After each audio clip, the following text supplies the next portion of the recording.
الحمد لله رب العالمين والصلاة والسلام على سيد الأنبياء والمرسلين أما بعد فأعوذ بالله من الشيطان الرجيم بسم الله الرحمن الرحيم رب اشرح لي صدري ويسر لي أمري واحلل عقدة من لساني يفقه قولي رب زدنا علما اللهم فقهنا في الدين رب يسر ولا تعسر وتمم بالخير وبك نستعين آمین یا رب العالمین ثم آمین۔ رکوع نمبر 18، ٹاپک لکھیں عقل سے کام لینا ہے۔ باقی سارے لکھ لیے تھے نا ٹاپک؟ ہاں ٹھیک ہے۔ اعوذ باللہ من الشیطان الرجیم۔ رب العالمین فرماتے ہیں بدیع السماوات والارض، اچھا، ان اللہ فالق الحب والنوا، بے شک اللہ ہی دانے اور گٹلی کو پھاڑ کر ان سے درخت وغیرہ اگاتا ہے، وہی جانداروں کو بے جان سے نکالتا ہے اور وہی بے جان کا جاندار سے نکالنے والا ہے، یہی تو اللہ ہے، پھر تم کہاں بہکے پھرتے ہو۔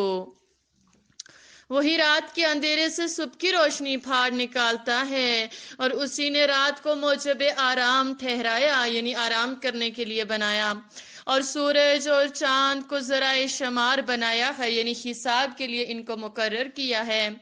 اللہ کے مقرر کیے ہوئے اندازے ہیں جو غالب اور علم والا ہے۔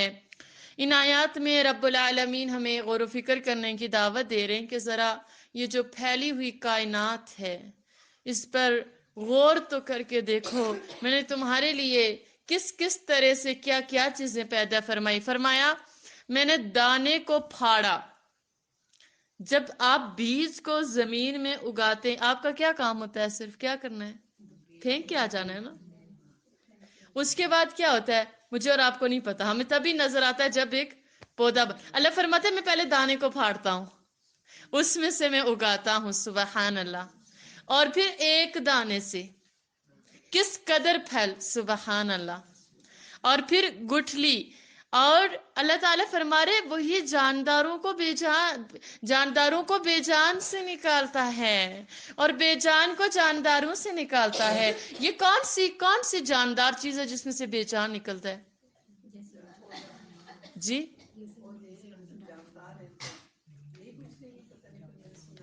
جی، جاندار سے بے جان کا نکلنا، بے جان سے جاندار کا نکلنا۔ بے جان بہت اچھی مثال دی ہے، بے جان بیج ڈالتے ہیں جاندار پودا نکلتا ہے، ماشاءاللہ۔ پھر اور مثال دیکھیں، مرغی جاندار ہے بے جان ہے،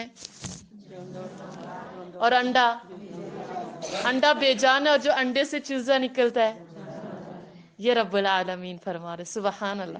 کبھی غور ہی نہیں نہ کرتے، اللہ تعالیٰ نے ہر طرف اپنی نشانیاں پھیلی ہوئی ہیں۔ پھر اسی طرح میں اور آپ جاندار ہے نا، بے جان سے بنے نا، پانی کا قطرہ بے جان، اور وہ پانی کا قطرہ جاندار سے نکلا، مرد سے۔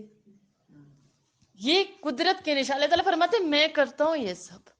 ہم انہی چیزوں پہ غور و فکر کر لیں تو ہمیں رب العالمین کا کتنا خوبصورت تعارف مل جائے۔ تعارف پہچان کو کہتے ہیں نا، ہم نے اللہ کو پہچانا ہی نہیں آج تک۔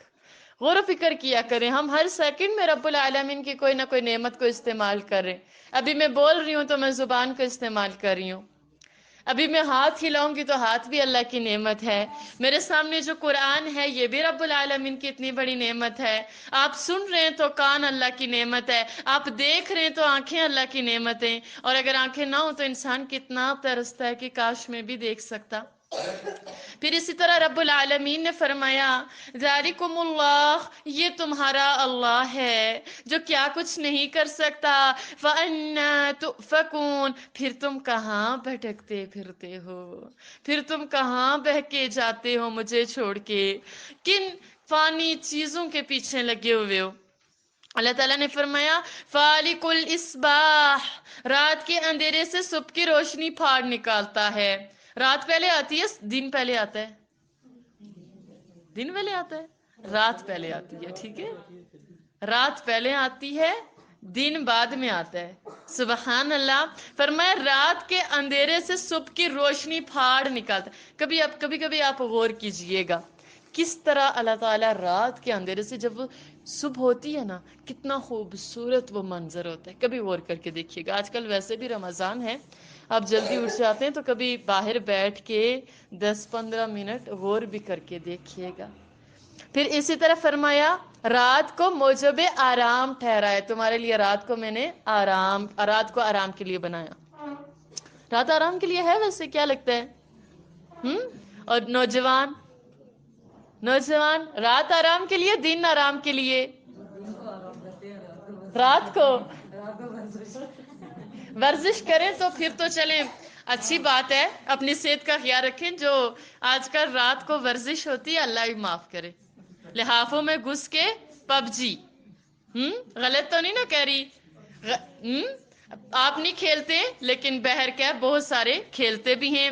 لحافوں میں گھس کر فلمیں، ڈرامے، گانے، ٹک ٹاک ہیں، اپنی اپنی ویڈیوز بنانا، ان پہ گانے لگانا کتنا اچھا لگتا ہے نا، راتوں کو لیٹ کے. میری یہ تصویر بڑی پیاری ہے، اس میں گانا لگا دیتے ہیں، کتنی اچھی لگے گی ہے نا. آہا. اللہ تعالیٰ نے فرمایا میں نے رات کو اور پھر کیا ہوتا ہے؟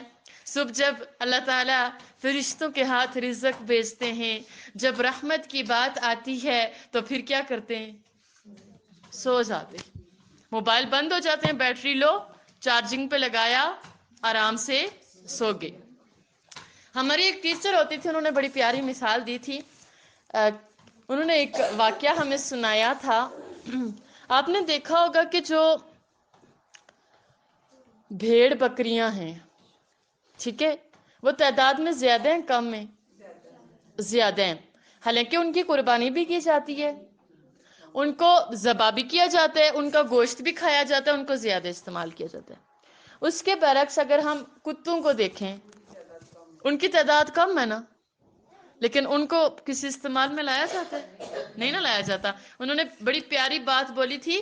کہتی ہیں کسی نے لکھا تھا کہ اس کی وجہ یہ ہے کہ کتے رات کو جاگتے رہتے ہیں، صبح جب برکت کا وقت ہوتا ہے، اور بھیڑ بکریاں رات کو سوئی ہوتی ہیں جب برکت کا وقت ہوتا ہے. تو پھر میں اور آپ بھی کیا کرتے ہیں آج کل؟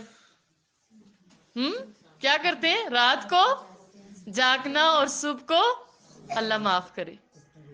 ٹھیک ہے نا؟ تو اب جتنے بھی نوجوان مجھے سن رہے ہیں، آج اللہ کی آیت سامنے آ چکی ہے، اسی لیے میرے اور آپ کے دلوں میں سکون نہیں ہے. ڈھونڈے ذرا اگر سکون مل جائے. اب بے شک بظاہر خوش ہوں گے، اب بظاہر پیارے لگ رہے ہوں گے، لیکن اندر ایک خلا ضرور ہوگا، سکون نہیں ہوتا، ضمیر مطمئن نہیں ہوتا. تو اگر سکون چاہتے ہیں نا تو خدا را ان لا یعنی چیزوں کو چھوڑ دیں. میں سوچتی ہوں ٹائم کہاں سے آتا ہے، مطلب اتنے کام کرنے کے ملتا کہاں سے ہے وقت؟ بندہ اپنی پکس بھی بنائے، ان کو پھر وہ سانگ بھی، یہ بھی کرے وہ بھی کرے. لیکن بہرکیف میں اور آپ یہاں پہ ہمیشہ کے لیے آئے نہیں ہیں.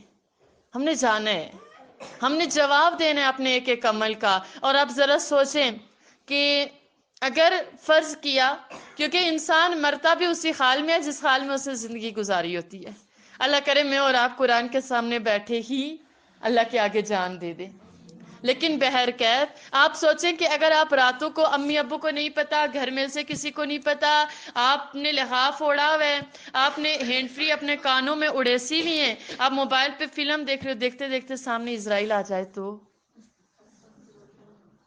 سوچیں اگر سامنے حضرت اسرائیل علیہ السلام آ جائیں، کیا آپ ان سے کہہ سکیں گے کہ مجھے موقع دے، میں ذرا معافی مانگ لوں، ذرا تھوڑا سا موقع دینا، میں وضو کر کے 2 رکعت نماز پڑھ کے ذرا اللہ کو منا لوں؟ سوچیں نا. ان کو آتے ہوئے دیر لگتی ہے؟ نہیں دیر لگتی. اگر آ جائیں تو ہم کس حال میں رب کے سامنے جائیں گے؟ ہمیں تیار ہونے کا بڑا شوق ہے نا، بال کھولنے کا، میک اپ کرنے کا. سوچیں اگر اسی حال میں اسرائیل علیہ السلام آ جائیں تو کس حال میں جائیں گے، کس حال میں جا کے سامنا کریں گے؟ اس لیے خدا را یہ دنیا سچ میں دھوکا ہے، واللہ یہ دنیا دھوکا ہے. اس کے پیچھے پڑ کے اللہ کو ناراض مت کریں. یہ فانی ہے، اس کو چھوڑ دیں. رب العالمین آپ کو جنتوں میں بہت کچھ عطا کریں گے. تو اللہ تعالیٰ فرما رہے میں نے رات کو آرام کے لیے بنایا. تو پھر کیا خیال ہے اب راتوں کو کیا کرنا ہے؟ راتوں کو کیا کرنا ہے؟ آرام کرنا ہے، اور دن کو کام کرنا ہے، بھاگنا ہے، دوڑنا ہے، کس کے لیے؟ دین کے لیے، اللہ کے لیے، ٹھیک ہے؟ پھر فرمایا سورج اور چاند کو بنایا حساب کے لیے۔ سورج اور چاند کیسے حساب کے لیے؟ ویسے مجھے سمجھ نہیں آ رہا، آپ میں سے مجھے کوئی سمجھا دے۔ وہ تو مہینہ ہے نا، یہ سورج اور چاند کی بات ہو رہی ہے، اللہ نے بنائے، لیکن وہ سورج اور چاند کی بات ہو رہی ہے۔ وہ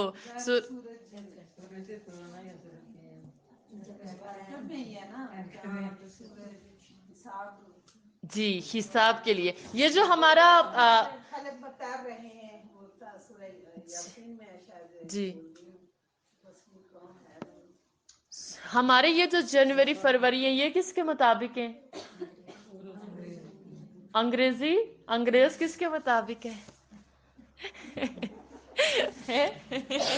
سورج کے، شمسی کیلنڈر پڑھا ہے نا؟ شمسی کیلنڈر تو پڑھا ہے نا؟ اور شمس کس کو کہتے ہیں؟ سورج کو کہتے ہیں۔ یہ جو جنوری فروری ہے، یہ سورج کے حساب سے دن ہوتے ہیں، اور آپ نے دیکھا ہوگا ان تاریخوں میں، اور جو ہمارا قمری کیلنڈر ہے، قمر چاند کو کہتے ہیں۔ آپ کو پتا ہے قمری کیلنڈر کون سا ہے؟ اسلامی مہینے، محرم، صفر، جمادی الاول، جمادی الثانی، ٹھیک ہے، یہ جتنے بھی ہیں 12، یہ قمر چاند کے، جی۔ اور ابھی رمضان، اور دیکھیں نا، اس سے پہلے ہم کہتے ہیں مئی آ گیا، جون آ گیا، اس بار کیوں نہیں کہہ رہے؟ اس بار کیا کہتے ہیں؟ رمضان آ گیا، ٹھیک ہے؟ تو اپنے اسلامی مہینوں کی بھی پہچان ہونی چاہیے۔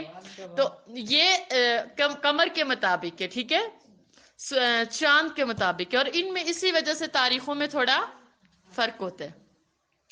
اور اللہ تعالیٰ نے ہمیں قمری کیلنڈر دیا ہے، سبحان اللہ، یہ بھی رب العالمین کی ایک بہت بڑی رحمت ہے۔ کبھی موقع ملا تو ڈسکس کریں گے کیسے، انشاءاللہ۔ تو بہرکیف اللہ تعالیٰ نے فرمایا کہ میں نے ان کو حساب کے لیے مقرر کیا ہے۔ ظاہر سی بات ہے، ہم اسی طرح دن کا بھی حساب کرتے ہیں، مہینوں کا بھی، سالوں کا بھی۔ پھر اللہ تعالیٰ نے فرمایا یہ اللہ کے مقرر کیے ہوئے اندازے ہیں، سبحان اللہ، جو غالب بھی ہے اور علم والا ہے۔ اب اللہ تعالیٰ فرماتے ہیں وہی تو ہے جس نے تمہارے لیے ستارے بنائے۔ کبھی غور کیا ستاروں پہ؟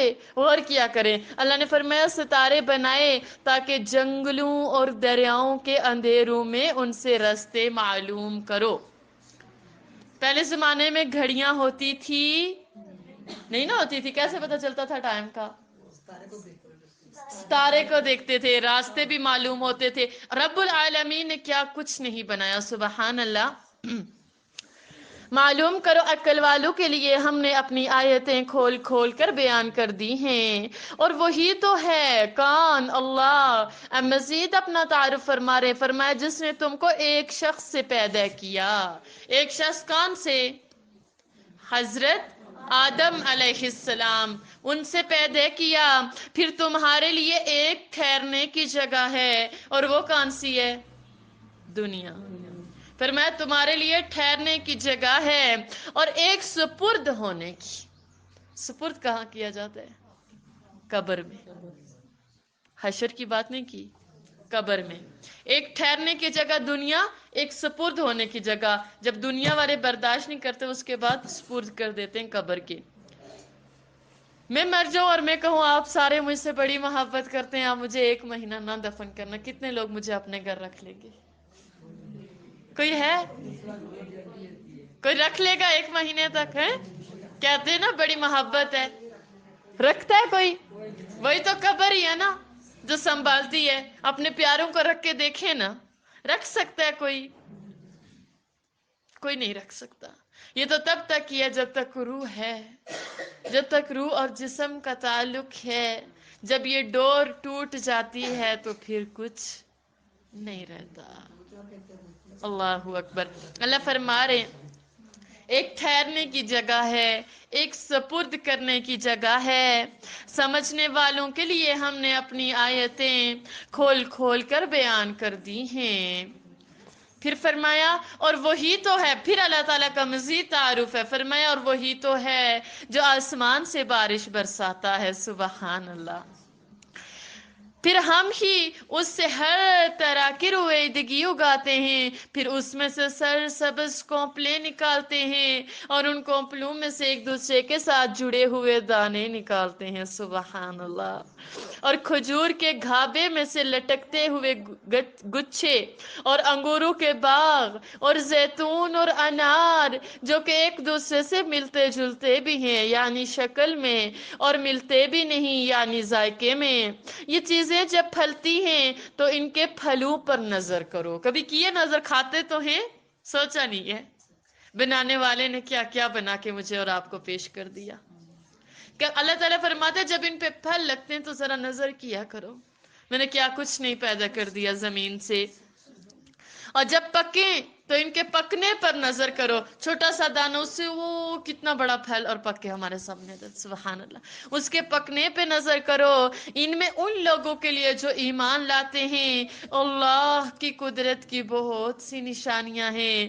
ان لوگوں نے جنوں کو اللہ کا شریک ٹھہرایا، اللہ تعالیٰ اتنی نشانیاں بتا کے پھر فرما رہے لوگوں نے جنوں کو اللہ کا شریک ٹھہرا دیا ہے، حالانکہ ان کو اسی نے پیدا کیا، کس نے؟ رب العالمین نے، اور بے سمجھے جھوٹ بہتان اس کے لیے گھڑ لیتے ہیں، یعنی اللہ کے لیے بیٹے اور بیٹیاں بنا کھڑی کی، نعوذ باللہ، استغفر اللہ۔ مشرکین مکہ کہتے تھے کہ نعوذ باللہ فرشتے اللہ تعالیٰ کی بیٹیاں ہیں، کہ فرشتے اللہ تعالیٰ کی بیٹیاں ہیں، استغفر اللہ۔ عیسائیوں نے کہا کہ عیسیٰ علیہ السلام اللہ کے بیٹے ہیں، نعوذ باللہ، اور یہودیوں نے کہا نعوذ باللہ کہ حضرت عزیر علیہ السلام اللہ کے بیٹے۔ اللہ تعالیٰ فرما رہے یہ بے سوچے سمجھے، بغیر کسی علم کے انہوں نے اللہ کے لیے بیٹے اور بیٹیاں گھڑ دی ہیں، اور ان باتوں سے جو ان کی نسبت بیان کرتے ہیں اللہ تعالیٰ فرماتے وہ پاک ہے، سبحانہ، وہ پاک ہے اور اس کی شان ان سے بلند ہے، یعنی یہ جو کام کریں اس سے ان کی شان بلند ہے۔ آپ تھوڑی سی آگے آگے ہو جائیں تاکہ جو پیچھے خواتین آ رہی ہیں ان کو بھی جگہ ملے۔ تو کیا فرمایا؟ اور جو اس کی نسبت بیان کرتے ہیں پاک ہے اور اس کی شان ان سے بلند ہے۔ اگلا رکوع دیکھیں، بدیع السماوات والارض، وہی آسمانوں اور زمین کا پیدا کرنے والا، اس کی اولاد کہاں سے ہو؟ اللہ تعالیٰ سوال کر رہے ہیں، تعجب فرما رہے ہیں اس کے اولاد کہاں سے ہو جبکہ اس کی بیوی ہی نہیں، وہ پاک ہے ان سے، اور اس نے ہر چیز کو پیدا کیا اور وہ ہر چیز سے باخبر ہے۔ یہی اوصاف رکھنے والا اللہ تمہارا پروردگار ہے، اس کے سوا کوئی معبود نہیں، ہر چیز کا پیدا کرنے والا ہے، تو اسی کی عبادت کرو اور وہ ہر چیز کا نگران ہے۔ ٹاپک لکھے رکوع نمبر 19 کا، وے کی پیروی۔ اب بہت پیاری آیت ہے، فرمایا لا تدرکہ الابصار، وہ ایسا ہے کہ نگاہیں اس کو دیکھ نہیں سکتی۔ دیکھ سکتا ہے کوئی اللہ کو؟ ممکن ہی نہیں ہے ان آنکھوں سے دیکھنا، اور وہ نگاہوں کو دیکھ لیتا ہے۔ میں اور آپ آنکھوں سے اشارے کرتے ہیں، میں اور آپ یہ بھی وہ دیکھ لیتا ہے۔ ایک ایک چیز اللہ فرما رہا ہے میں دیکھتا ہوں تم کیا کیا کرتے ہو۔ وہ بھید جاننے والا، بہت باریک بین، لطیف کہتے بہت باریک بین، ذرا ذرا ذرا ذرا خبر رکھنے والا، خبردار ہے۔ اے محمد صلی اللہ علیہ وآلہ وسلم، ان سے کہہ دو کہ تمہارے پاس پروردگار کی طرف سے روشن دلیلیں پہنچ گئی ہیں نا آپ کے پاس، کہ نہیں پہنچی ہے نا؟ اب آگے سنیں، تو جس نے ان کو آنکھ کھول کر دیکھا انہوں نے اپنا بھلا کیا، ٹھیک ہے، آنکھ کھول کر دیکھا اپنا بھلا کیا، اور جو اندھا بنا رہا اس نے اپنے حق میں برا کیا۔ وما انا علیکم بحفیظ، اور میں تمہارا نگہبان نہیں ہوں۔ اب مجھ پہ اور آپ پہ ہے کہ یہ سب سن کے میں اور آپ اندھے بنے رہیں، یا میں اور آپ اللہ تعالی کی قدرتوں پر غور و فکر کرتے ہوئے اس کا قرب حاصل کریں، اس کے سامنے جھک جائیں، اپنی انا کو، اپنی میں کو مٹا دے. یہ اب ہم میں سے ہر ایک بندے پہ خود ڈیپینڈ کرتا ہے. کوئی ہاتھ سے پکڑ کے جائے نماز پہ نہیں لے کے جا سکتا, کوئی ہاتھ سے پکڑ کے وضو نہیں کروا سکتا. یہ میں نے اور آپ نے خود کرنا ہے. فرمایا اور ہم اسی طرح اپنی آیتیں پھیر پھیر کر بیان کرتے ہیں تاکہ کافر یہ نہ کہیں کہ تم یہ باتیں اہل کتاب سے سیکھو, کیونکہ وہ کہا کرتے تھے نا, کہتے تھے یہ کلام, یہ جادوگر ہے نعوذ باللہ. اللہ تعالیٰ فرما رہے میں اسی لیے پھیر پھیر کر آیات کو بیان کرتا ہوں تاکہ کہیں یہ کافر یہ نہ کہہ دے کہ یہ یہودیوں سے یا عیسائیوں سے سیکھ کے تو آکے ہمیں بتاتے ہیں, اور تاکہ سمجھنے والوں کے لیے تشریح کر دیں. اور جو حکم تمہارے پروردگار کی طرف سے تمہارے پاس آتا ہے اسی کی پیروی کرو, اس پروردگار کے سوا کوئی معبود نہیں, اور مشرکوں سے کنارہ کر لو. کرتے ہیں مشرکوں سے کنارہ؟ کرتے ہیں جی؟ بولتے ہی نہیں ہے, آواز ہی نہیں ہے, جوش بھری آواز ہونی چاہیے. کرتے ہیں مشرکوں سے کنارہ؟ کون کون سے مشرکوں سے؟ موبائل سب سے بڑا میرے اور اللہ کے درمیان, اس کا کنارہ کریں. میں یہ نہیں کہتی کہ آپ بالکل اس کو چھوڑ دیں, اس کو پازیٹیو استعمال کریں, اس کو صرف اللہ کی رضا والے کاموں میں استعمال کریں. دنیا, لوگ, معاشرہ, خاندان, بہن بھائی, لوگ یہ کہیں گے وہ کہیں گے. کرتے سب سے کنارہ؟ اب آواز ہی نہیں آ رہی ہے. کرتے کنارہ؟ صرف یہاں سے آواز آ رہی ہے, ادھر سے آواز ہی نہیں آ رہی, حالانکہ میں ادھر سے سننا چاہتی ہوں. کرتے جی؟ جی. اور اگر اللہ چاہتا تو یہ لوگ شرک نہ کرتے. اور اے پیغمبر صلی اللہ علیہ وآلہ وسلم, ہم نے تم کو ان پر نگہبان مقرر نہیں کیا اور نہ تم ان کے داروغ ہو. اور جن لوگوں کو یہ مشرک اللہ کے سوا پکارتے ہیں ان کو برا نہ کہنا, کہ یہ بھی کہیں اللہ کو بے ادبی سے بے سمجھے برا نہ کہہ بیٹھیں. جب آپ کسی کی ماں کو گالی دیں گے تو کوئی کیا کرے گا؟ آپ کی ماں کو گالی دے گا نا, کہ چپ کر جائے گا.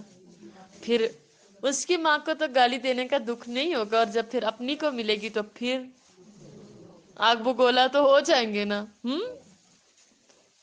آپ 100 شکایتیں لگائیں اپنے خاوند سے ساس کی, آج آپ گھر نہیں تھے, انہوں نے یہ بھی کیا, یہ وہ کیا لگتی ہیں ان کی؟ ماں لگتی ہے نا. تو وہ ذرا سا آپ کی ماں کے لیے کچھ کہہ دیں تو پھر وہ بچ سکتے ہیں؟ نہیں نا بچ سکتے. تو آپ کیسے اتنے کانفیڈنس سے ان کی ماں کو برا بھلا کہہ دیتے ہیں؟ آپ کیسے اتنے کانفیڈنس سے کہہ دیتے ہیں؟ اللہ تعالیٰ منع فرما رہے ہیں ایسے نہ کیا کرے, اور آج کے بعد ایسے نہیں کرنا انشاءاللہ, ٹھیک ہے نا. فرمایا جب چونکہ جو یہودی تھے, جو کافر تھے, جو مشرک تھے, اللہ تعالیٰ منع کر رہے ہیں مسلمانوں کو کہ تم ان کے بتوں کو برا بھلا نہ کہا کرو. کیوں؟ جب ان کے بتوں کو برا بھلا کہا جائے گا تو پھر وہ کس کو برا بھلا کہیں گے؟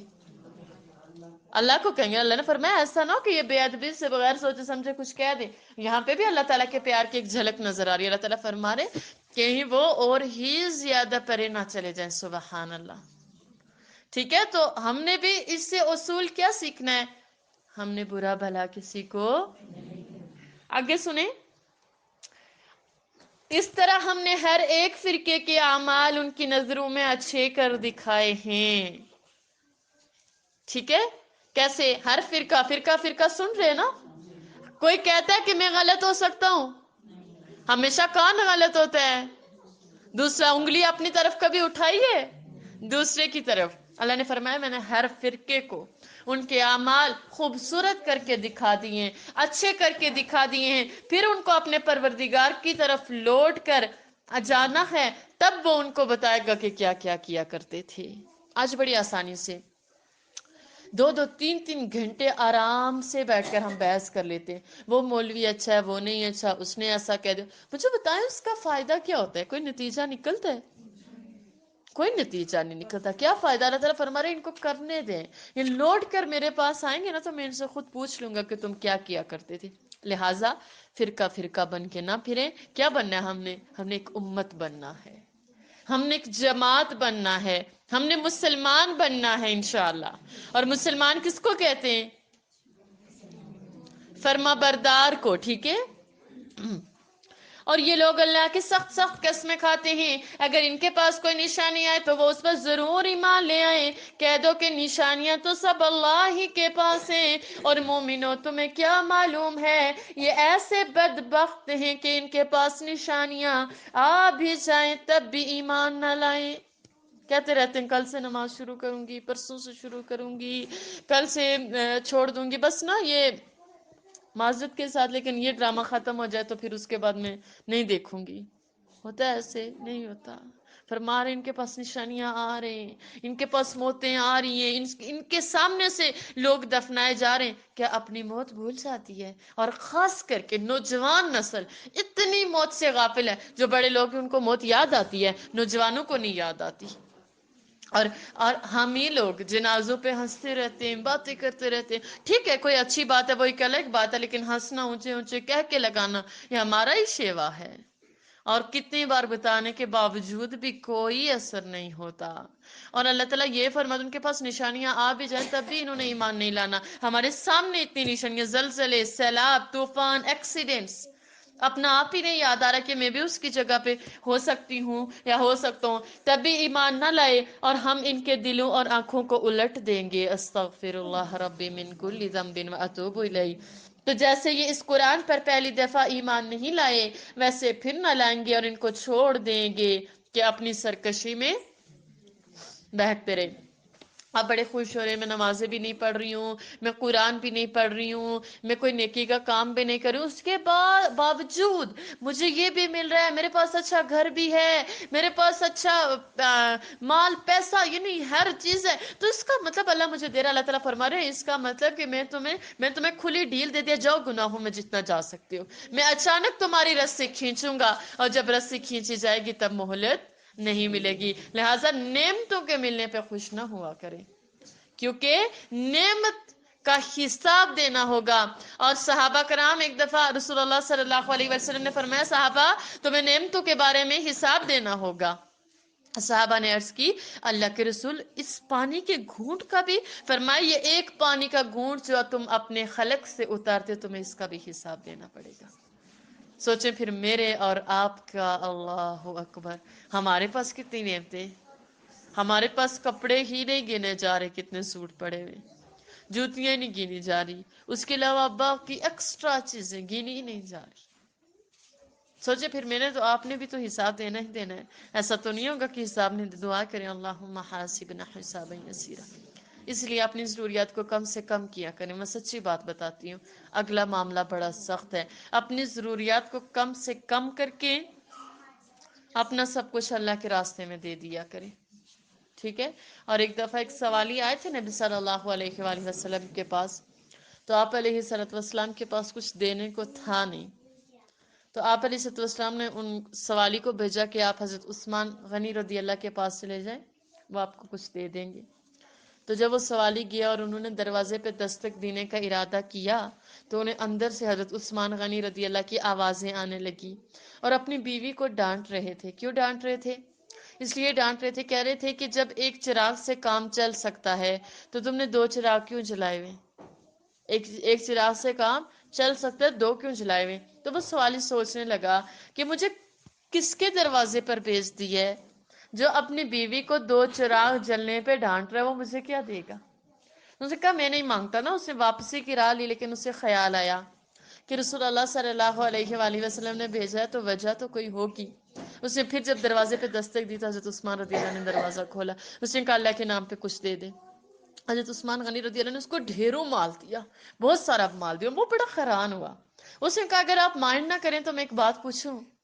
کہنے لگے پوچھو۔ تو اس نے کہا کہ ابھی تو آپ اپنی بیوی کو 2 چراغ جل جانے پہ ڈانٹ رہے تھے، تو ابھی آپ نے مجھے اتنا مال دے دیا، اس کی کیا وجہ؟ کہنے لگے وہ جو چراغ جل رہے تھے نا، اس کا حساب قیامت والے دن عثمان نے دینا تھا، جو میں نے تمہیں دے دیا نا وہ اللہ کے راستے میں دے دیا، اس کا حساب مجھے نہیں دینا ہے۔ اس قدر فکر، آپ سوچیں میں اور آپ کتنی نعمتوں کا استعمال کریں، اور پھر ہمارا دل ہی نہیں کھلتا کسی کو دینے کو۔ کسی کو دیں گے بھی تو پھٹا پرانا، جو ناقص ہو چکا ہوتا ہے، ہمارے کام کا نہیں رہتا، وہی ہم کسی کو دیتے ہیں۔ لہٰذا اپنی سوچوں کو بدلیں، ٹھیک ہے؟ پارہ نمبر 8 شروع کرتے ہیں اللہ کا نام لے کر۔ الحمدللہ وَلَوْ أَنَّنَا، اور اگر ہم، خوبصورت پارا ہے. اس سے پہلے جو پارے پڑے وہ کیسے تھے؟ خوبصورت تھے، ڈرانے والے تھے. ڈرانے والے بھی تھے، خوبصورت بھی تھے، ڈر بھی تھا، خوشخبریاں بھی تھی. اور ہم نے کہا تھا کہ ہر پارے کے ساتھ ہم ایک صحابہ کی شخصیت کو لے کے چلیں گے. کیا خیال ہے، لے کے چلنا چاہیے یا نہیں؟ مزہ آتا ہے ویسے صحابہ کو سنتے ہوئے. تو آج اس پارے کے ساتھ جن کو ہم لے کے چلیں گے ویسے کون ہوں گی؟ کوئی آئیڈیا؟ آج ہم انشاءاللہ حضرت خدیجہ الکبریٰ رضی اللہ تعالی عنہا کی بات کریں گے. کون تھی یہ؟ حضرت صلی اللہ علیہ وآلہ وسلم کی بیوی. گڈ. اور حضرت فاطمہ الزہرا رضی اللہ کی، جی جی، وہ نبی صلی اللہ علیہ وآلہ وسلم کی بھی بیٹی تھی اور حضرت خدیجہ الکبریٰ رضی اللہ تعالی عنہا کی بھی بیٹی تھی. جب عورت کا نام آتا ہے انہا، جب مرد کا آئے انہو. شاباش، ماشاءاللہ. تو یہ کون ہے، ان کے بارے میں جانتے تھوڑا بہت یا ڈیٹیل میں؟ تھوڑا بہت جانتے ہیں، صرف اتنا ہی جانتے کہ یہ 40 سال کی تھی اور نبی صلی اللہ علیہ وآلہ وسلم 25 سال کے تھے تو شادی ہوئی ہے. اور کیا جانتے ہیں بتا دیں؟ جی، خاتن دے لیا تھا، بہت مالدار خاتون. خاتون اور عرب کی مشہور خاتون تھی، تجارت کیا کرتی تھی، بڑی مالدار تھی. انہوں نے تجارت کے لیے کسی نہ کسی کو بھیجنا ہوتا تھا. پھر ایک بار ایسا ہوا کہ حضرت ابو طالب نے نبی صلی اللہ علیہ وآلہ وسلم کی کفالت کی ذمہ داری لی ہوئی تھی. جب آپ علیہ السلام جوان ہو گئے تو پھر آپ علیہ السلام کو خود بھی احساس ہوتا تھا کہ میں اپنے چچا کی ہیلپ کر لوں. ٹھیک ہے، آج ہمارے اندر سے یہ احساس کھو چکا ہے نا کہ نہیں کھو چکا؟ ہم والدین سے تو لے کے بہت خرچ کر لیتے ہیں. کبھی والدین پہ خرچ کیا ہو؟ کرتے ہیں خرچ والدین پہ؟ کبھی دے دیا کرے، انہیں بھی خوش ہو جاتے ہیں والدین. جو کماتے ہیں نا اپنی ذات پہ ہی نہ سارے اڑایا کریں. انہوں نے بڑی محنتیں کی ہوئی ہیں، کبھی ان پہ اپنی ذات پہ نہ خرچ کیا کریں، ان پہ خرچ کیا کریں. وہ آپ کو آپ کی ذات پہ وہ خرچ کر لیا کریں گے. تو نبی صلی اللہ علیہ وآلہ وسلم کو احساس ہوا کہ اب میرے چچا بوڑھے بھی ہو چکے، اب ان کے بچے بھی ہیں، تو مجھے نا ان کی ہیلپ کرنی چاہیے. تو آپ علیہ السلام نے پھر بکریاں بھی چرائی. آج ہمیں بڑی اپنی شان میں کمی فیل ہوتی ہے نا. جی، بہت اچھی بات ہے، الحمدللہ. لیکن آپ نے رکھی ہوئی. آج کل کی جو پڑھی لکھی خواتین ہیں، میرے بارے میں نہ سوچئے گا، میں اس لیے نہیں ادھر جاتی کہ مجھے کوئی ان سے نفرت ہوتی ہے، میں اس لیے نہیں جاتی کہ میرے پاس ٹائم نہیں ہوتا. ٹھیک ہے. تو باقی آجا کلنگے نوری سا سمی ہے پاک ہسی سٹے آسے نہیں تھوڑی جی آسے نہیں تھوڑی جی آسے کوئی مطلب بہت مشکل کم دا نا آسے نہیں عزت بہت کم نہ ہوئی، ایسے کچھ بھی نہیں ہوتا. ہوا تو کہنا، لیکن یہ احساس بڑا ضروری ہوتا ہے. ٹھیک ہے جی.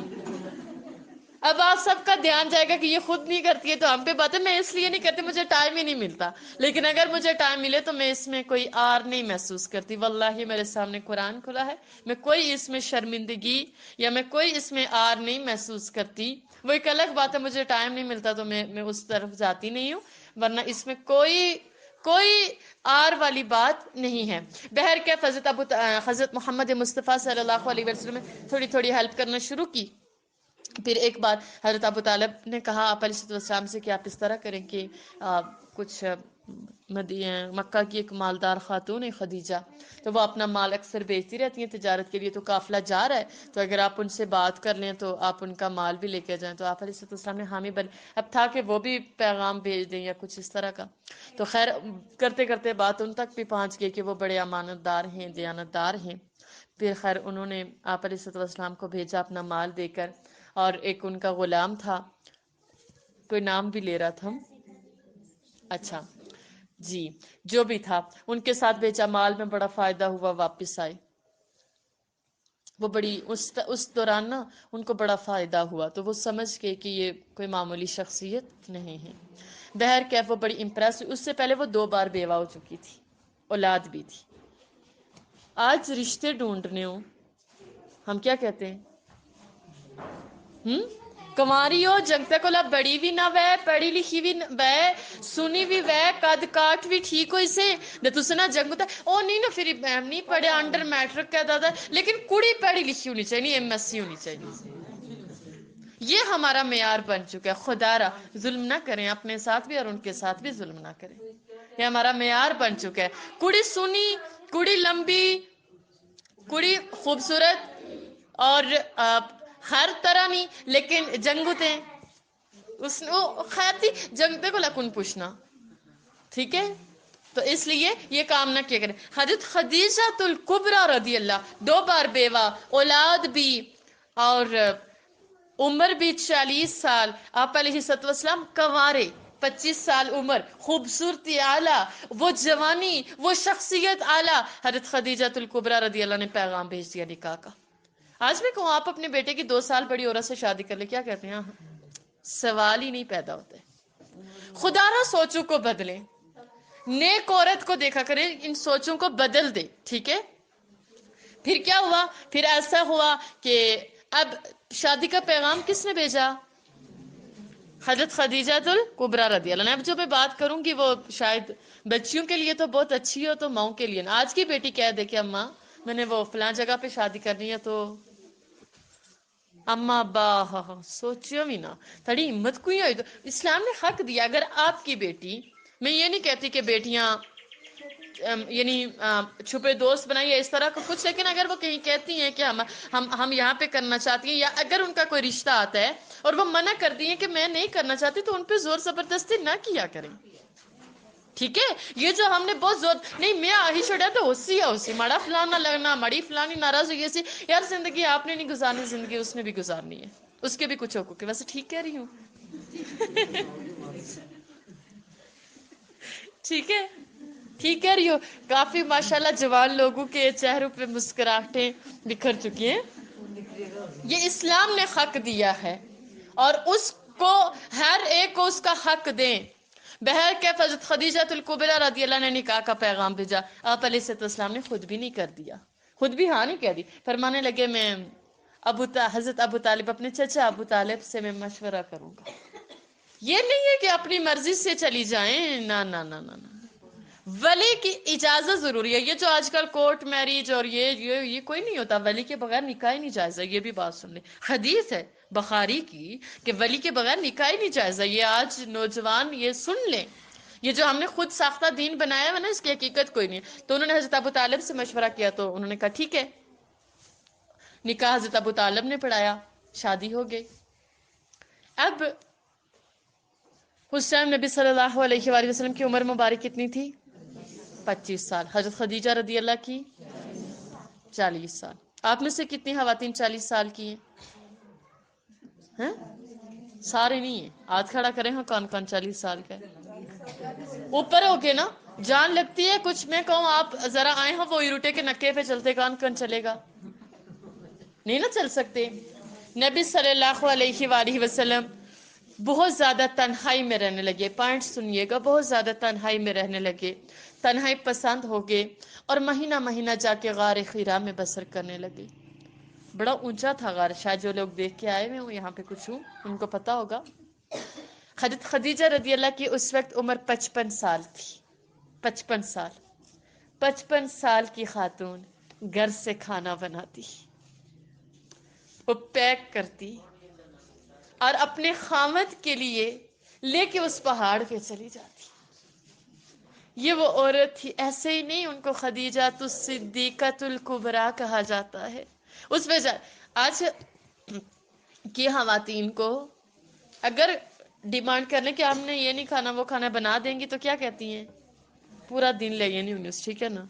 کدے کسا نے نخرے پورے کرنے انیس، کدے کسا نے تُسے نے اچھی ملیا زیادہ ہے، بجائے اس کے کہ آپ میری ہیلپ کریں، آپ مجھے اور تنگی میں ڈالتے ہیں۔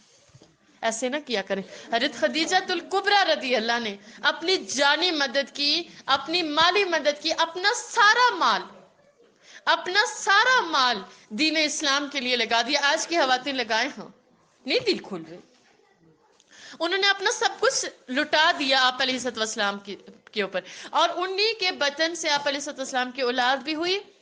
اور جب آپ علیہ الصلوۃ والسلام پر نبوت آئی, نبوت کا دور آیا, جبریل امین پہلی وحی لے کر آئے. آپ کو پتا ہے آپ علیہ الصلوۃ والسلام پہ پسینہ, بہت گھبرا گئے تھے. آپ علیہ الصلوۃ والسلام بھاگتے ہوئے گھر گئے, فرمایا خدیجہ ذلمونی ذلمونی, مجھے چادر لپیٹو, مجھے چادر لپیٹو. خدیجہ رضی اللہ بڑی پریشان ہوگی, فرمایا اللہ کے رسول کیا ہوا؟ میں چادر لپیٹی, بڑے خیر تھوڑا ٹھیک ہو گئے, پھر پاس بیٹھی. فرمایا کیا ہوا ہے؟ آپ علیہ الصلوۃ والسلام نے فرمایا, تو انہوں نے بڑی تسلی دی. دیتی ہیں آپ بھی غم کے وقت ان کو تسلیاں, یا اور زیادہ کہتی ہیں تسے نے ساری زندگی پٹھے کمے نہ نتیجہ دا کہ میں آئی اس موقع پر پہنچس. ایسے نہ کیا کریں بھائی, تسلی بھی دے دیا کریں. ٹھیک ہے, کیا ہو جاتا ہے؟ انہوں نے تسلی دی. خیر اپنے کزن کے پاس بھی لے کے گئے وہاں پہ, اور پہلی خاتون تھے جنہوں نے اسلام قبول کیا, پہلی خاتون اسلام قبول کیا. اور پھر جب شاہ ابی طالب کی بات آئی, 3 سال جب مسلمان گھاٹی میں مقصور ہے, کھانے پینے کا کچھ نہیں مل رہا تھا, حضرت خدیجہ الکبریٰ رضی اللہ, وہ جو پیسوں کے ساتھ کھیلتی رہتی تھی, امیر اتنی زیادہ, اب کیا ہوا؟ کھانے کا کچھ نہیں ملا تھا, تو مسلمانوں نے چمڑے ابال ابال کر کھائے پانی میں کہ وہ تھوڑے نرم ہو جائیں, پتے ابال ابال کر کھائے. اور حضرت خدیجہ الکبریٰ رضی اللہ عنہ میں شامل تھی. اتنی قربانیاں دی. اور پھر آپ علیہ الصلوۃ والسلام ان سے بڑی محبت کیا کرتے تھے. ان کی زندگی میں آپ علیہ الصلوۃ والسلام نے دوسرا نکاح نہیں کیا تھا. پھر اسی وجہ سے بہت بعد مدینے میں ایک دفعہ حضرت عائشہ صدیقہ رضی اللہ سالن بنا رہی تھی, تو آپ علیہ الصلوۃ والسلام تشریف لے آئے. فرمایا عائشہ کیا بنا رہی ہیں؟ فرمانے لگی میں سالن بنا رہی ہوں. آپ علیہ الصلوۃ والسلام نے فرمایا شوربہ تھوڑا زیادہ کر لینا. عائشہ صدیقہ رضی اللہ فرمانے لگی اللہ کے رسول کوئی مہمان آ رہے؟ فرمایا مہمان تو نہیں آ رہا, مدینے میں نا خدیجہ کی کچھ سہیلیاں آئی ہوئی ہیں, تو میں ان کے لیے بھی بھیجنا چاہتا ہوں. تو حضرت عائشہ صدیقہ رضی اللہ فرماتی ہے جب آپ علیہ السلام نے یہ بات بولی نا, تو میری زبان سے نکل گیا, میں نے کہا اللہ کے رسول خدیجہ تو بوڑھی تھی نا, آپ کو تو اس کے بعد اتنی جوان اور خوبصورت بیویاں ملی ہیں, پھر بھی آپ ہر وقت خدیجہ کا ہی نام کیوں لینے لگتے؟ پھر بھی آپ ہر وقت خدیجہ کا ہی نام کیوں لینے لگتے؟ کہتی ہے میں یہ کہہ کے نا میں آگے مڑ کے میں جواب کی منتظر تھی. جب جواب نہ ملا تو میں نے نظر ذرا پیچھے کی, تو میں نے دیکھا کہ آپ علیہ الصلوۃ والسلام کا رنگ مبارک پہلے سرخ ہوا, غصہ آیا, غصہ دکھ میں بدلا, دکھ نے شدت اختیار کی, تو آپ علیہ الصلوۃ والسلام کی آنکھ مبارک سے آنسو جاری ہو گئے, رونے لگے. فرمانے لگے عائشہ آج تو یہ بات کہہ دی ہے, آج کے بعد یہ بات نہ بولنا. تم ساری تو مجھے تب ملی ہو جب میں سکھ میں تھا, خدیجہ تو میری غموں کی ساتھی تھی. عائشہ جب مجھے اپنوں نے جھٹلایا خدیجہ نے میرا دامن تھاما, جب مجھے سب نے جھٹلا دیا تھا, میں باہر جاتا تھا, میں پتھر کھا کر آتا تھا, میں تانے سن کر آتا تھا, لوگ مجھے ساخر کہا کرتے تھے, کذاب کہا کرتے تھے. میں تھکا ہارا جب دروازے کی چوکھٹ پر پہنچتا تو خدیجہ ایک ہاتھ میں کھجوریں پکڑ کے اور ایک ہاتھ میں دودھ پکڑ کے کھڑی ہوتی اور کہتی محبوبہ غم نہ کر, اللہ بڑی عزتیں دے گا. یہ ہوتی ہے ایک نیک بیوی, یہ ہوتا ہے کردار عورت کا. عورت وہ نہیں ہوتی جو ڈیمانڈ ڈیمانڈ ڈیمانڈ مجھے یہ بھی چاہیے, وہ اچھی عورت نہیں ہوتی ہے. اور تو وہ ہوتی ہے جو غم کی بھی ساتھی ہو, عورت وہ ہوتی ہے جو خوشی کی بھی ساتھی ہو, عورت وہ ہوتی ہے جب آپ کے خامد آپ کے پاس آئے, ان کی جیب میں کچھ نہیں ہے, آپ کے پاس ہے آپ ڈال دیں. اور اکثر کیا ہوتا ہے, سوچنا بھی مت ایسا, اپنی سوچوں کو بدلیں, اپنے آپ کے اندر ایک چینجنگ لائیں. پتہ چلے آپ اہل القرآن ہیں, آپ قرآن کے سامنے بیٹھے ہوئے, آپ نے صحابیات, آپ صحابہ کو پڑھ رہے ہیں, آپ صحابیات کو پڑھ رہے ہیں, ایسے بنے. مشکل وقت میں ان کا ساتھ نہ چھوڑا کریں, مشکل وقت میں تو وہ ایسے ہی پریشان ہوتے ہیں. یہ ان کا کردار میرے اور آپ کے سامنے آ رہا ہے, تو پھر تیار ہیں اپنا بھی کردار ایسا بنانے کے لیے؟ تیار ہیں انشاءاللہ؟ ٹھیک ہے, بڑی چھوٹی جو بھی ہیں, یہ کوشش ضرور کریں کہ آپ کی ذات کی وجہ سے کسی کو تکلیف نہ ہو. آپ کے خاوند آ کے کہتے ہیں بیگم اس بار میرے حالات نہیں ہیں، عید پہ اگر کپڑے نہ لیں تو کہہ دینا کوئی بات نہیں، میرے پاس تو کپڑے بہت سارے، نہ نئے کپڑے لگائے تو کیا ہو جائے گا، کوئی نئے کپڑے لگانے سے سکون ملتا ہے، سکون تو سب کی خوشی میں ملتا ہے. ایسے بن جائیں، قربانیاں دینے والے بن جائیں، پھر رضی اللہ عنہم ورضوا عنہ میں شامل ہو جائیں گے. انشاءاللہ ان کے بارے میں مزید ہم قصے بھی پڑھیں گے. ایک دو رکوع دیکھ لیتے ہیں 8ویں پارے کے. اعوذ باللہ من الشیطان الرجیم. رکوع نمبر 1، ٹاپک لکھیں ہدایت پا لینے کی کوشش کرنا. آپ سارے سوچ رہے ہوں گے تعوذ پڑھا، پتہ نہیں بسم اللہ کی یاد بھول گئی ہے، یاد نہیں بھولی. یہ بہت ساری درمیان میں وجوہات ہوتی ہیں، کبھی تعوذ ہی ضروری ہوتا ہے، بسم اللہ پڑھنا ضروری نہیں، کبھی اختیاری ہوتا ہے، کبھی کچھ. وہ ایک لمبا ٹاپک ہے، تجوید میں پڑھیں گے، ٹھیک ہے. تو مجھے یاد نہیں بھولی، میں خود جان بوجھ کے صرف تعوذ پڑھ رہی ہوں، ٹھیک ہے. اور اگر ہم ان پر فرشتے بھی اتار دیتے اور مردے بھی ان سے گفتگو کرنے لگتے اور ہم سب چیزوں کو ان کے سامنے لا موجود بھی کر دیتے تو بھی یہ ایمان لانے والے نہ تھے مگر جسے اللہ چاہے. بات یہ ہے کہ اکثر نادان ہیں. اور اسی طرح ہم نے شیطان سیرت انسانوں اور جنوں کو ہر پیغمبر کا دشمن بنا دیا تھا. وہ دھوکہ دینے کے لیے ایک دوسرے کے دل میں ملمہ کی باتیں ڈالتے رہتے تھے، یعنی خوبصورت سجائی ہوئی باتیں. اور اگر تمہارا پروردگار چاہتا تو وہ ایسا نہ کرتے. تو ان کو جو کچھ یہ جھوٹ باندھتے ہیں اسے چھوڑ دو. اور وہ ایسے کام اس لیے بھی کرتے تھے کہ جو لوگ آخرت پر ایمان نہیں رکھتے ان کے دل ان کی باتوں پر مائل ہوں اور وہ انہیں پسند کریں. ایک دوسرے کے دل میں ملمہ کی باتیں ڈالتے رہتے تھے. اور اگر تمہارا پروردگار چاہتا تو وہ ایسا نہ کرتے. تو ان کو وہ جو کچھ یہ افترا کر رہے اسے چھوڑ دو. اور وہ ایسے کام اس لیے بھی کرتے تھے کہ جو لوگ آخرت پر ایمان نہیں رکھتے ان کے دل ان کی باتوں پر مائل ہوں اور وہ انہیں پسند کریں. اور جو کام وہ کرتے تھے وہی کرنے لگے. کہو کیا میں اللہ کے سوا کوئی اور منصف تلاش کروں حالانکہ اس نے تمہاری طرف واضح المطالب کتاب بھیجی ہے. اور جن لوگوں کو ہم نے کتاب تورات دی ہے اور وہ جانتے ہیں کہ وہ تمہارے پروردگار کی طرف سے برحق نازل ہوئی ہے تو تم ہرگز شک کرنے والوں میں سے نہ ہونا. اور تمہارے پروردگار کی باتیں سچائی اور انصاف میں پوری ہیں نا جی کہ نہیں ہے ہیں جی. ان کی باتوں کو کوئی بدلنے والا نہیں اور وہ سنتا جانتا ہے. اور اکثر لوگ جو زمین پر آباد ہیں، غور سے سنیے گا، اکثر لوگ جو زمین پر آباد ہیں گمراہ ہیں. کون کون گمراہ ہے زمین پر؟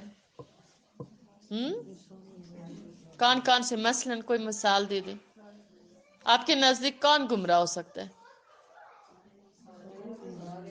کوئی ایک مثال جس سے پتہ چلے کہ وہ فلاں گمراہ ہے تو میں نے اور آپ نے اگر اس کو فالو کیا تو ہم بھی گمراہ ہو جائیں گے. جیسے نہیں، ایک تو آپ نے آپ کی طرف دینا وہ ٹھیک ہے، لیکن کچھ عناصر ایسے ہوتے ہیں کہ جو دوسروں کو بھی گمراہ کر لیتے ہیں. جیسے پھر وہی بات آگے فلم میں روزے کی مثال ہے، اگر کسی نے نہیں رکھا تو دوسرے کو بھی دل کرتا کہ میں بھی نہیں رکھوں. یہ بھی ہوتا ہے. پھر اس کے علاوہ یہ بھی ہوتا ہے کہ دیکھا دیکھی، فیشن، ڈرامے، فلمیں. آج ہمارے بچوں کے فیورٹ، ذرا ان سے جا کے پوچھئے گا کہ آپ کے فیورٹ ہیرو کون ہیں تو کیا کہیں گے؟ کسی صحابی کا نام لیں گے؟ بتائیں مجھے، کسی صحابی کا نام لیں گے؟ کس کا لیں گے؟ کوئی کرکٹر ہوگا، کوئی ایکٹر ہوگا، کوئی فلم سٹار ہوگا، وہی تو ہوتے. اور اب تو خیر اللہ ہی معاف کرے، ہدایت دے، اب تو بچوں کے نام بھی ہم نے ڈراموں سے چن چن کے رکھنے شروع کیے. صحابہ کے نام چونکہ پرانے ہو چکے نا تو پھر سب نے رکھے بھی ہوئے تو اچھے نہیں لگتے. نہیں، وہ اسلامی رکھ رہے لیکن وہ بھی یہ نہیں ہوتی. ایک دفعہ ایک خاتون مجھے کہتی ہیں آپ نا میری بیٹی کا نام رکھنا، تو میں نے کہا بالکل ٹھیک ہے میں نام رکھوں گی. تو انہوں نے مجھ سے پوچھا میں کیا نام رکھوں، تو میں نے کہا فاطمہ الزہرا رکھیں. کہتی نہیں وہ اس کا بھی ہے، اس کا بھی، اس کا بھی. یار ہم نے تھوڑا ہی دیکھنا اس کا ہے، اس کا، اس کا. ہم نے تو نسبت کسی سے جوڑنی تھی نا. وہ نسبتیں نہیں جڑتی ہماری، وہ جس نیت سے رکھنے چاہیے وہ نیتیں نہیں ہیں ہماری. ہماری نیتیں بدل چکی ہیں. آج ایک بچی فرض کیا آپ کسی شادی میں جا رہے ہو، ایک آپ کی بچی اس نے حجاب کیا ہوا ہے، وہ بیٹھی ہوئی ہے شادی میں، اس کی کزن آتی ہے یار بہت بری لگ رہی ہو، آؤ ذرا میں تمہیں تیار کرتی ہوں. پھر ہم خوش ہوتے ہوئے تیار ہونے کے لیے نہیں چاہتے. اور بچوں کو چھوڑ دے، بڑی خواتین بھی تیار ہوتی ہیں، وہ آئے سر آپ کو تیار کرتے ہیں، آئے سر نماز کا ہوش نہیں، ادھر ہمیں پتہ نہیں ہوتا، ادھر ہمیں بڑی دل لگی ہوتی ہے۔ تو یہ ساری چیزیں اللہ تعالیٰ فرماتے ہیں کچھ لوگ گمراہ ہیں، یہ جو جتنے بھی ایکٹر ہیں، فلم سٹار، یہ سارے گمراہ، یہ گمراہی پھیلا رہے ہیں اور سرعام گناہ پھیلا رہے ہیں۔ فرمایا جو لوگ گمراہ ہیں اگر تم ان کا کہا مان لو گے، مانتے کہ نہیں مانتے؟ بالکل مانتے ہیں، آپ مانیں یا نہ مانیں، مانتے ہیں آج ہم۔ اگر تم ان کا کہا مان لو گے تو وہ تمہیں اللہ کا راستہ بھلا دیں گے۔ مجھے بتائیں ڈرامے دیکھتے ہوئے نماز یاد رہتی ہے؟ ڈرامے دیکھتے ہوئے اللہ یاد رہتے ہے؟ اذان بھی ہو رہی ہوگی، والیوم آہستہ کر دیں گے، ٹی وی بند کرنے کی ہمت نہیں ہوتی ہے۔ ہم ایسے بن چکے ہیں، اللہ ہی ہدایت دے ہمیں۔ اللہ کرے کہ میری بات آپ لوگوں کے دل پر اتر جائے، اللہ کرے کہ ہمارے دل نرم ہو جائیں، اللہ کرے کہ ہم حق پہچان لیں، اللہ کرے کہ ہم یہ برائیاں چھوڑ دیں۔ فرمایا وہ تمہیں اللہ کے راستے سے بلا دیں گے، مگر یاد رکھنا یہ محض خیال کے پیچھے چلتے ہیں اور نرے اٹکل کے تیر چلاتے ہیں، اس میں حقیقت کوئی نہیں ہے، صرف باہر سے دنیا خوبصورت ہے، اندر بہت گند ہے، تباہ ہو جائیں گے، برباد ہو جائیں گے۔ خدا را آج سے یو ٹرن لیں، آ جائیں اپنے اللہ کی طرف۔ اب اللہ تعالیٰ فرما رہے تمہارا پروردگار ان لوگوں کو خوب جانتا ہے، ہم دوسروں کے سامنے نیک بنے یا نہ بنے، ہم دوسروں کے سامنے تو بڑے اچھے بنے، اندر کیا ہے اللہ فرماتا ہے تمہارا پروردگار ان کو خوب جانتا ہے جو اس کے راستے سے بھٹکے ہوئے ہیں، اور ان سے بھی خوب واقف ہے جو راستے پر چل رہے ہیں۔ اللہ تعالیٰ ہدایت یافتہ کو بھی جانتا ہے، اللہ تعالیٰ گمراہوں کو بھی جانتا ہے۔ تو جس چیز پر ذبح کے وقت اللہ کا نام نہ لیا جائے، اگر تم اس کی آیتوں پر ایمان رکھتے ہو تو اسے کھا لیا کرو۔ سوچیں کہ اگر وہ جانور جس پہ اللہ کا نام نہ لیا جائے اس کا کھانا بھی حرام ہے، تو پھر وہ سارے کام کیسے حلال ہو سکتے جس میں ٹوٹل اللہ کی نافرمانیاں ہیں؟ ہم سوال کرتے ہیں نا، ڈرامہ دیکھتے ہیں کدھر لکھا ہے حرام ہے؟ آپ مجھے بتائیں نا، جس جانور پر اگر اللہ کا نام نہ لکھا جائے، اگر وہ کھانا حلال نہیں ہے تو پھر وہ کام کیسے حلال ہو سکتے جن میں ٹوٹل اللہ کی نافرمانیاں ہیں؟ سارے ہی اللہ کی بچوں کو کیا پتا ہوتا تھا؟ آپ جو بڑی ایج کے ہوتے آپ کو کیا پتا ہوتا تھا یہ آئی لو یو یہ کیا ہوتا ہے؟ آج ہمارے چھوٹے چھوٹے بچوں کو پتا ہے۔ آپ کو کیا پتا ہوتا تھا یہ رومانس کیا، یہ بوائے فرینڈ گرل فرینڈ کیا؟ یہ کہاں سے سیکھا ہے بچوں نے؟ ہم نے خود اپنے بچوں کو تباہ کیا ہے، ہم نے خود بچوں کے ہاتھوں میں موبائل لے کر دیے، ہم نے خود ان کے سامنے ٹی وی اسکرین لا کے رکھ دی ہے، دیکھتے رہے اب گند جو دیکھتے، پھر ہم روتے ہمارے بچے فرما بردار نہیں ہیں۔ اس میں ہم خود قصوروار ہیں۔ سوچے اپنا اپنا گریبان پکڑیں، بجائے اس کے کہ کل قیامت والے دن پکڑنا چاہیے۔ آج سدھر جائیں، نہ اپنے بچوں کو غلط راستے پہ چلائیں۔ اللہ تعالیٰ فرما رہے اور سبب کیا ہے، وجہ کیا ہے کہ جس چیز پر اللہ کا نام لیا جائے اسے تم نہ کھاؤ، حالانکہ جو چیزیں اس نے تمہارے لیے حرام ٹھہرا دی ہیں وہ ایک ایک کر کے بیان کر دی ہیں، بے شک ان کو نہیں کھانا چاہیے مگر اس صورت میں کہ ان کے کھانے کے لیے ناچار ہو جاؤ۔ اور بہت سے لوگ بے سمجھے بوجھے، سنیے گا، بے سمجھے بوجھے اپنے نفس کی خواہشوں سے، صرف اپنے نفس کی تسلی کے لیے، اپنی خواہشات کے لیے لوگوں کو بہکا رہے ہیں۔ کچھ شک نہیں کہ ایسے لوگوں کو جو اللہ کی مقرر کی ہوئی حد سے باہر نکل جاتے ہیں تمہارا پروردگار خوب جانتا ہے، اور جاننے کے بعد کیا چھوڑ دے گا؟ چھوڑے گا نہیں، حساب لے گا۔ یاد رکھنا آج اگر آپ کو ایک دم سے ڈنڈا سر میں نہیں نہ لگ رہا، قیامت دور نہیں ہے۔ اللہم اغفرنا فی الدنیا والآخرہ، لہٰذا آج سے ہی بدل جائیں، آج چھوڑ دیں یہ بے حیائی والے کام۔ اللہ فرما رہے تمہارا اور ظاہری اور پوشیدہ ہر طرح کا گناہ ترک کر دو۔ رب العالمین حکم دے رہے ہیں جو ظاہری گناہ ہیں ان کو بھی چھوڑ دو، جو پوشیدہ چھپے ہوئے گناہ ہیں ان کو بھی چھوڑ دو۔ ظاہری کیسے؟ جھوٹ بولنا، غیبت کرنا، فیشن کرنا، لوگوں کو بھی لے کر آنا، ڈرامے دیکھنا اور پھر دوسروں کو بھی فارورڈ کرنا، گانے لگانا سٹیٹس پہ، یہ سارے ظاہری گناہ ہیں۔ فرمایا ان کو بھی چھوڑ دو۔ جو تمہارے پوشیدہ گناہ ہیں، جو تمہارے دلوں کے اندر ہیں، جو تم چھپا کے گناہ کرتے ہو، جو تمہارے دلوں میں نفرتیں ہیں، جو تمہارے دلوں میں حسد ہے، جو تمہارے دلوں میں بغض ہے، ہر طرح کے گناہوں کو چھوڑ دو۔ اور جو لوگ گناہ کرتے ہیں وہ عنقریب اپنے کیے کی سزا پائیں گے، دور بات نہیں ہے، عنقریب وہ اپنے کیے کی سزا پائیں گے۔ اور جس چیز پر اللہ کا نام نہ لیا جائے اسے مت کھاؤ کہ اس کا کھانا گناہ ہے، اور شیطان لوگ اپنے دوستوں کے دلوں میں یہ بات ڈالتے ہیں کہ تم سے جھگڑا کریں۔ کوئی کہہ کے تو دیکھے آج ہماری جوان بچوں کو نماز پڑھا، امیاں کہتی ہیں نا نماز پڑھیں، آگے سے کیا جواب ملتا ہے؟ تس پڑھا پاسے کی چھوڑا اس پڑھی چھوڑ سم اللہ تعالیٰ فرما رہے یہ شیطان ڈالتا ہے تاکہ تم سے جھگڑا کریں، اور اگر تم لوگ ان کے کہے پر چلے تو بے شک تم بھی مشرک ہوئے۔ اللہم لا تجعلنا منہم، اللہم لا تجعلنا منہم۔ اللہ تعالیٰ مجھے اور آپ کو محفوظ فرمائے۔ چھوڑ دیں گناہوں کی دنیا، خدا را چھوڑ دیں، پتہ نہیں آخری سانس کہاں بند ہو جائے۔ اللہ تعالیٰ معاف فرمائے۔ ویسے آپ میں سے کسی نے اپنے نفس پہ قدم رکھتے ہوئے چھوڑے بھی ہیں یہ گناہ یا چھوڑے؟ ربنا تقبل منا انك انت السميع العليم وتب علينا انك انت التواب الرحيم سبحانك اللهم وبحمدك نشهد ان لا اله الا انت نستغفرك ونتوب اليك آمين يا رب العالمين ثم آمين۔